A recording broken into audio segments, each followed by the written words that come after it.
75 साल पहले जब देश आज़ाद हुआ था तो इस देश में वर्ण व्यवस्था थी। मैं उसको कुव्यवस्था कहता हूँ। एक जाति के लोग बिजनेस करेंगे, एक जाति के लोग नौकरी करेंगे, एक जाति के लोग राज करेंगे। मतलब जो ब्राह्मण वर्ण है वो पढ़ाई लिखाई करेगा, नौकरी करेगा।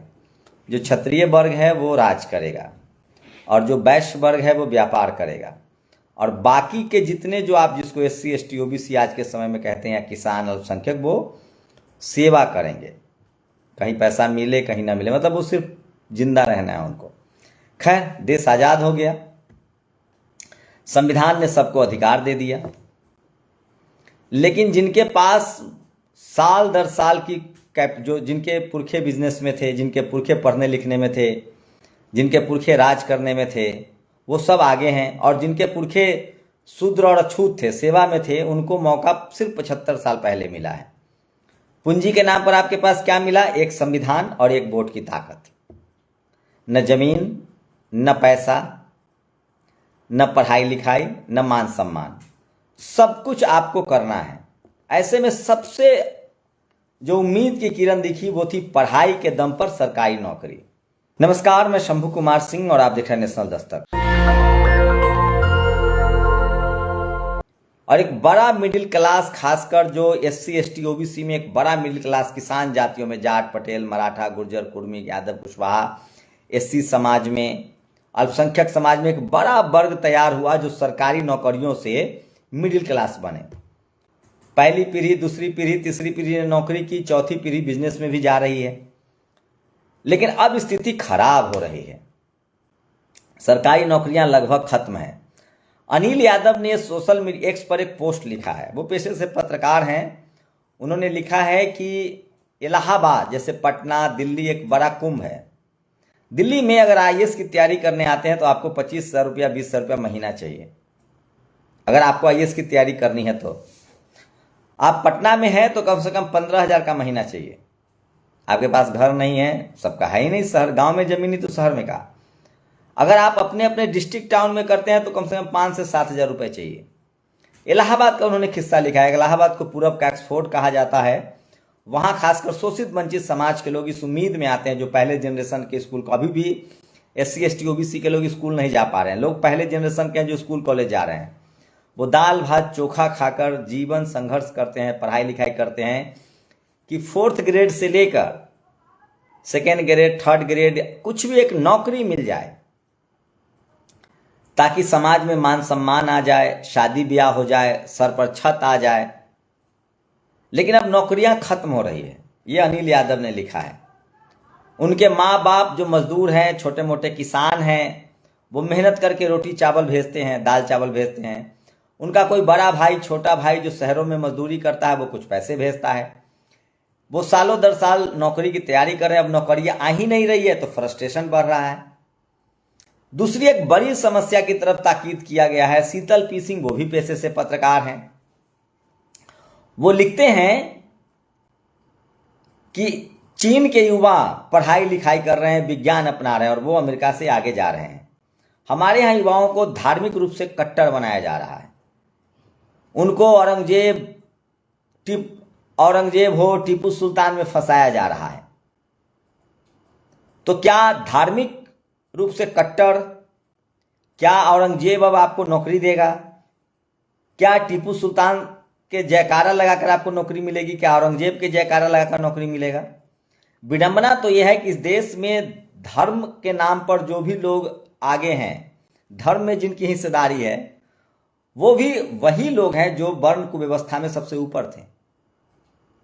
SC ST OBC की भागीदारी उसमें भी नहीं है। हर धर्म की लगभग वही स्थिति है। उसमें भी जो मंदिर हैं, जो ट्रस्ट हैं, उस पर सवर्ण समाज का कब्जा है। मैं ये बातें इसलिए कह रहा हूं कि आखिर इस देश के 90% खासकर जो शोषित वंचित समाज के लोग हैं, उनकी जिंदगी कैसे बेहतर होगी?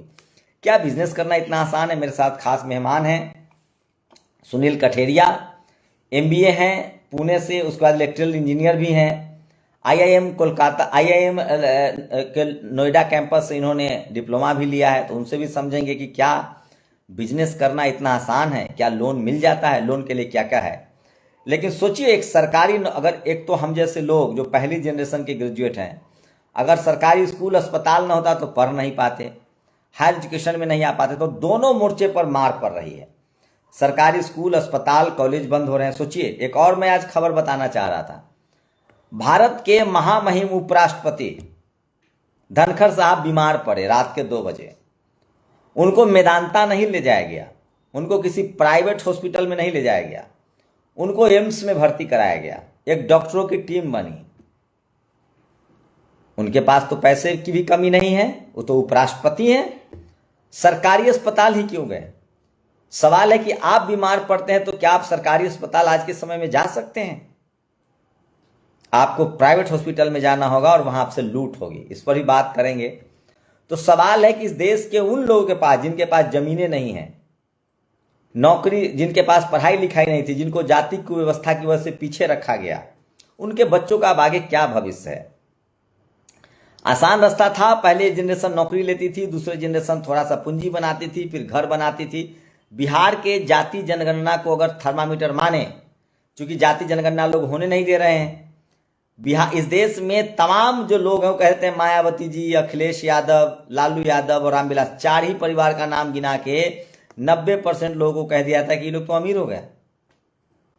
मतलब लालू यादव, अखिलेश यादव, मायावती जी और रामविलास पासवान, इन 4 को एग्जाम्पल देके कह दिया था कि दलित, पिछड़े, अल्पसंख्यक सब अमीर हो गए। सोचिए किस तरह से इस देश में 90% लोगों को लाचार, बेबस और मजदूरी में डाला जा रहा है। आप कल्पना नहीं कर सकते। जरूरी खबर है जिस पर हमें बात करनी चाहिए। तो क्या जो लोग अब दलित, पिछड़े, किसान, आदिवासी, जिनके बच्चे नौकरी की वजह से सम्मानजनक जीवन की तरफ बढ़ रहे थे, वो क्या करेंगे? क्या बिजनेस इतना आसान है? कटरिया साहब क्या लगता है, बिजनेस इतना आसान है? पहली पीढ़ी जिनके पास, जिनके घर में कोई बिजनेसमैन नहीं है, पूंजी नहीं है, जमीन नहीं है, वो कैसे बिजनेस करेंगे ये बताइए। एजुकेशन भी नहीं है बिजनेस के लिए। आपकी बात से मैं सहमत हूँ, क्योंकि बिजनेस करना आसान नहीं है, ये प्राइमा फेसी बिल्कुल सही बात है। लेकिन ये कुछ इस तरह से है, मैं आपको बताऊं कि जैसे किसी को स्विमिंग पूल के अंदर धकेलने की बात की जाए तो उसको बहुत ज़ोर से डर लगता है। क्यों? क्योंकि उसने कभी उस बारे में सोचा ही नहीं। ये बहुत धीरे धीरे स्टेप बाय स्टेप होने की प्रक्रिया है। लेकिन मैं आपको ये विश्वास दिलाना चाहता हूँ, मतलब बिना तैराकी जाने किसी को स्विमिंग पूल में धकेल दीजिए तो डूब के मर जाए। बिल्कुल बिल्कुल, ये गलती कई बार हम लोग जोश में कर भी जाते हैं। हमारे समाज के लोग कई बार उनको लगता है, बड़ी तड़प होती है। बच्चा जिसको बचपन से तैराकी सिखाया जाएगा, कोई बच्चा जो बिजनेस परिवार में पैदा होगा, या जो 1-2 जनरेशन तो लगता है ना सर सीखने में? नहीं, ऐसा नहीं है। 1-2 जनरेशन थोड़ा लंबा समय हो गया। आज मुझको लगता है कि इन्फॉर्मेशन टेक्नोलॉजी का जमाना है और काफी सारी इन्फॉर्मेशन मोबाइल के माध्यम से, छोटे छोटे ट्रेनिंग प्रोग्राम के माध्यम से उपलब्ध है। नहीं, मान ली मेरे पास कैपिटल नहीं है तो उसका क्या ऑप्शन है? उसका भी ऑप्शन है। क्या? देखिए, एग्जांपल बताऊं मैं, सर्विस इंडस्ट्री। सर्विस इंडस्ट्री को मैं आसान भाषा में बताऊं कि LIC एजेंट। अगर मान लीजिए आप LIC एजेंट बनने का ध्यान करते हैं तो बड़ा छोटा सा, इस देश में 60% लोगों के पास एजुकेशन भी नहीं है, जो शोषित वंचित समाज के लोग हैं, वो क्या करेंगे? उसके लिए भी मैं बताऊं, आप ध्यान से देखिए, ये जो 60% बिल्कुल ही सोशली वंचित की बात कर रहे हैं, जिन पे पढ़ाई भी नहीं है, कैपिटल भी नहीं है, अगर आप ध्यान से देखेंगे तो ये कुछ ना कुछ अपना गुजारा करने के लिए छोटा मोटा बिजनेस कर ही रहे हैं। कोई ठेला लगा रहा है, कोई मंडी से फल लेकर आ रहा है, आगे जाके बेच रहा है, तो गुजारा कर रहे हैं। हो सकता है बहुत से लोग किसी की नौकरी कर रहे हो, किसी की उठाईगिरी का काम कर रहे हो, छोटा मोटा कुछ पल्लेदारी कर रहे हो, लेकिन बहुत सारे लोग आपको ऐसे मिलेंगे जो छोटा सा व्यापार कर रहे हैं। इस दुकान से सामान लेकर आए, उस दुकान पर रेडी लगाई, मंडे मार्केट में गए, ट्यूसडे मार्केट में गए, वहां पर सामान बेच रहे हैं, या गांव गांव जाके जो है छोटी सी साइकिल पे अपना सामान बेच रहे हैं। तो सर्वाइव कर रहे हैं किसी तरह से, लेकिन अब वो बिजनेस की तरह नहीं हो रहा, वो सर्वाइवल मॉडल की तरह से हो रहा है। अब उसको थोड़ी सपोर्ट देने की जरूरत मुझको ऐसा लगता है कि यहाँ से हमारा नेक्स्ट स्टेप क्या हो सकता है, कि मेरी सोर्सिंग, अभी मान लीजिए मेरे पास थोड़ी सी पूंजी है, मैंने 200 रुपये का सुबह सामान लिया, शाम को 250 रुपये का बेचा तो मुझे 50 रुपये की प्राप्ति हुई। लेकिन वो स्ट्रक्चर तरीके से वो 100 रुपये पर डे कैसे इनकम हो, 125 रुपये कैसे हो, 150 कैसे हो, उसके लिए थोड़ा प्रयास करेंगे तो रास्ता निकलेगा। वो रास्ते बंद नहीं है, एटलीस्ट उम्मीद किरण अभी बाकी है। तो मैं इनसे इसलिए बात कर रहा हूं कि आप हताश नहीं होइए। यस, हो सकता है कि नौकरियां खत्म हो रही हो, स्कूल कॉलेज बंद हो रहे हैं, तो आपके लिए कोई रास्ता बन रहा हो। आपको काम तो करना पड़ेगा, बिजनेस सीखना पड़ेगा, रिस्क लेना पड़ेगा। अगर आपको में लगातार युवा हताश हो रहे हैं, मैं कह रहा हूँ हताश मत होइए। हालात आपके खिलाफ हैं, आपके पास जमीन नहीं है, पूंजी नहीं है। सबसे बड़ी जो संपत्ति होती है वो होती है सोशल कैपिटल और कल्चरल कैपिटल, फैमिली कैपिटल, आपके पिताजी दादाजी, उनके पिताजी दादाजी बिजनेस कर रहे थे या एजुकेशन में थे या राज कर रहे थे या राजनीति में, तो उनके लिए जीवन आसान होता है। लेकिन ऐसा नहीं होता है कि आपने सब कुछ खो दिया। मैं फिर कह रहा हूँ, हिम्मत मत हारिए, हौसला मत हारिए, शुरू जरूर कीजिए, लेकिन उसके लिए डिसिप्लिन चाहिए, मेहनत चाहिए। अगर एक फल का ठेला लगा रहे हैं वहाँ से शुरू कीजिए, एक ठेला से 2 ठेला 3 ठेला, इस तरह से करना तो पड़ेगा। लेकिन हालात बहुत ख़राब हैं, सरकार नौकरियां नहीं दे रही है, तो मतलब कम से कम एक जनरेशन तो लगेगा ना चीज़ों को। मान लीजिए मेरे पास न पढ़ाई है, न कैपिटल है, न पूंजी है। फल बेच लेना, आलू सब्जी बेच लेना एक आसान काम है, लेकिन उसमें भी तो रोज़ कमाइए, रोज़ खाइए, परिवार भी चलाना है। तो उनको क्या सलाह देंगे, कैसे छोटी छोटी बचत करें? क्योंकि बैंक में तो उनको प्रधानमंत्री की योजनाएं आती हैं। अभी योजनाएं थी SC ST के लिए, उसमें उन्होंने महिला घुसा दिया तो जनरल की सारी महिलाएं योजनाएं ले जा रही हैं। ठेले वाले को 10,000 20,000 कहा जा रहा है कि आप पैसा प्रधानमंत्री के यहाँ से लोन मिल रहा है। सुना मैंने रेहड़ी पटरी वालों के लिए। एक तो उल्टे पुलिसिया व्यवस्था है कि उनसे पैसा ले लेते हैं रेहड़ी पटरी वाले से। तो आप कैसे उनका हौसला अफजाई करेंगे? देखिए, जो सहयोग मैं कर सकता हूँ, मैं अपने लेवल पे बता सकता हूँ। मैं अब हर पूरे सिस्टम की बात नहीं कर रहा, बट मैं अभी अपने लेवल पे बात करता हूँ। शंभू जी, आपके साथ पिछले साल हमने कुछ वीडियोस बनाए। उस वीडियोस को आपके माध्यम से आपने इतनी एफर्ट कर रखी है, अपने पूरे जीवन काल में लाखों लोगों तक वो वीडियो पहुंचे और हज़ारों लोग के फ़ोन आए। तो वहाँ से समझ में आई कि 2-3 बातें मोटा मोटा रूप में समझ में आई कि सब लोग आगे बढ़ना चाहते हैं और समाज की हेल्प करना चाहते हैं। बहुत बड़ी बात ये मुझे लगी कि कोई कहता है मैं आज थोड़ा सा भी अच्छा हो जाऊँगा तो समाज की हेल्प कर पाऊँगा। ये बहुत पॉजिटिव साइन था। हर किसी को चाहिए था कि शायद मेरे को कुछ लोन मिल जाए, लेकिन वो रास्ते अब मान के चलो बंद है, वो सिर्फ कागजी कार्रवाई पे, जैसे अभी आपने कहा। तो साथियों, मैं ये बोलता हूँ कि थोड़ा सा ना हमें अपने आप को भी कंसोलिडेट करके मजबूत करना पड़ेगा कि आप किसी से कम नहीं हो, डरो मत, आपकी बाजुओं में ताकत है और इस देश के मालिक आपको ही भूलना मत। हमारे पिताजी भी बहुत गरीब होते थे और वो शहर आए, हमें पढ़ाया, सरकारी स्कूल में पढ़ाया और धीरे धीरे हम आगे बढ़ गए। तो मैं फर्स्ट जनरेशन का बिजनेसमैन हूँ। पिताजी छोटा सा काम करते थे जो मजदूरी का ही कहलाएगा, लेकिन थोड़ा टेक्निकल काम था। हिम्मत मत हारिए, सर ने बोला। दूसरी बात, हम अंदर से डरते हैं। जो 1500 साल की गुलामी हमारे ऊपर थोपी गई है, हम अपनी कास्ट बताने में डरते हैं, हम शेड्यूल कास्ट है बताने में डरते हैं। ये डर भी छोड़ दो, आज ही छोड़ दो, इस समय छोड़ दो। हमारे साथ बहुत से साथी निकल के आने वाले समय में आएंगे। मैं ऐसे कोशिश कर रहा हूँ कि शंभू जी के साथ लगातार हम इस तरह से आएँ और आप लोगों से बात करें और एक एक करके थोड़ा थोड़ा आपको एक स्टेप से दूसरे स्टेप से तीसरे स्टेप पर लेकर जाए। तो इसमें शंभू जी मैं बोलना चाहता हूँ कि जनरेशन नहीं लगेगी। मैंने अभी तक जितनी बिजनेस कंसल्टेंसी की है, मैं कई कंपनी के बोर्ड ऑफ डायरेक्टर्स में भी रहा हूँ, मैंने देखा है कि मैक्सिमम 3 इयर्स और 5 इयर्स, इससे ज़्यादा समय नहीं लगता अगर आदमी पूरी डेडिकेशन के साथ में काम करे। उतार चढ़ाव जरूर आएंगे बिजनेस में, ऊपर भी जाएंगे नीचे भी जाएंगे, फंड्स का लॉस भी होगा, फायदा भी होगा, लेकिन आपका जो बिजनेस एक्यूमेंट है वो डेवलप हो जाएगा। और एक बार वो डेवलप हो गया तो समझ लीजिए आपको तैराकी आ गई और आप तैर जाएंगे। मैं एक सुझाव जरूर दूंगा, अगर मेरी माने तो। हिम्मत मत हारिए, हौसला रखिए। एक दरवाजे बंद हैं तो और दरवाजे खुलेंगे। शुरुआत कहीं ना कहीं से करनी पड़ेगी। नौकरियां, एक काम जरूर कीजिए, जो आपको बाबा साहब ने अधिकार दिया, वोट का अधिकार, वो कोई नहीं छीन सकता है। सरकार ऐसी चुनिए जो आपके बच्चों के लिए स्कूल अस्पताल की बात करे। सरकार ऐसी चुनिए जो रोजी रोटी की बात करे। सरकार ऐसी चुनिए जो ज्ञान विज्ञान तकनीक की बात करे। सरकार ऐसी नहीं चुनिए जो आपको दंगाई बना रहा हो। सरकार ऐसी मत चुनिए जो आपको इतिहास के नाम पर हिंसक बना रहा हो। इतना तो कर ही सकते हैं आप। मैं अगर आप कहें तो एक बात ऐड करना चाहता हूँ जी। देखिए, सरकार ना एक बहुत बड़ा एक नाम हो गया, चाहे वो स्टेट गवर्नमेंट हो चाहे सेंट्रल गवर्नमेंट हो।